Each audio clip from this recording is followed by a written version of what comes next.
Nous, organisations de la société civile et acteurs de la vie publique, réunis au sein de la coalition nationale pour le retour à l'ordre constitutionnel, constatons avec beaucoup de peine la conduite de la transition par le CNRD en République de Guinée. Depuis un moment, l'avenir démocratique de notre pays est compromis. Nous assistons à des discours hostiles à la démocratie, tenus et allègrement élaborés par des personnes dont l'ambition est d'ériger notre pays en un royaume, où seules les personnes imbues de leurs forces entreprennent une confiscation du pouvoir contre la volonté du peuple souverain de Guinée. Le 5 septembre 2021, le Comité national du développement du Rassemblement pour le développement, CNRD, s'est emparé du pouvoir et a annoncé qu'il était la solution au mot. Mais après 2 ans et 9 mois de gestion, la junte militaire est devenue un véritable cauchemar, provoquant une désillusion, le désenchantement et la frustration du peuple de Guinée.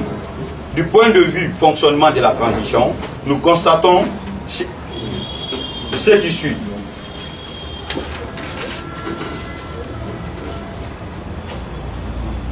Une application du chronogramme de la transition, conformément à l'accord dynamique avec la CEDEAO et les acteurs et les résolutions du cadre du dialogue inclusif interguinéen. Les discours belliqueux du Premier ministre, chef du gouvernement, sur le glissement du calendrier de la transition. La gestion unilatérale et opaque de la transition par le CNRD sans associer les acteurs sociopolitiques du pays. Le dysfonctionnement du cadre du dialogue interguinéen. La corruption, le détournement du fonds, la gabegie financière, le contrat de gré à gré constituent les véritables caractéristiques de la gouvernance du CNRD.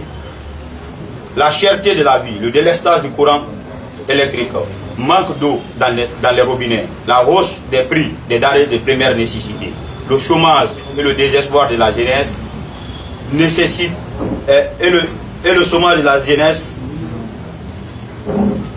l'insécurité galopante, la recrudescence des incendies, la faillite des entreprises constituent le quotidien malheureux des Guinéens. La restriction de la liberté de la presse et de l'information, la violation des droits de l'homme, les arrestations arbitraires, l'injustice, l'impunité, les intimidations, une préoccupation majeure. Manque de volonté politique pour le retour à l'ordre constitutionnel. Vu tous ces dysfonctionnements et surtout l'inaction de la communauté internationale, le peuple de Guinée s'engage à travers la coalition nationale pour le retour à l'ordre constitutionnel, la CNRD, en vue d'exiger le respect du chronogramme de la transition. Le CNRD s'accroche aujourd'hui au RABEC pour l'établissement du fichier électoral, mais nous estimons que c'est une manœuvre dilatoire pour retarder la transition. Les compétiteurs politiques sont unanimes que le fichier électoral de 2020 a des lacunes, certes, mais peut être l'objet de corrections. Nous invitons le CNRD à tenir compte de ces fichiers pour que la date du 31 décembre 2024 soit respectée. Dans les jours qui suivent, la CNRD envisage d'élaborer un mémorandum dans lequel nous ferons des propositions concrètes pour un retour rapide à l'ordre constitutionnel, qui sera remis aux autorités de la transition, aux acteurs sociopolitiques et aux partenaires techniques et financiers. Nous invitons le peuple de Guinée, les acteurs politiques, de la société civile, le syndicat à rejoindre cette nouvelle dynamique en vue de faire fléchir le CNRD dans sa ferme volonté de confisquer le pouvoir. Nous, membres de la CNRD, invitons le peuple de Guinée à ne pas reconnaître le CNRD et toutes les institutions au-delà du 31 décembre 2024.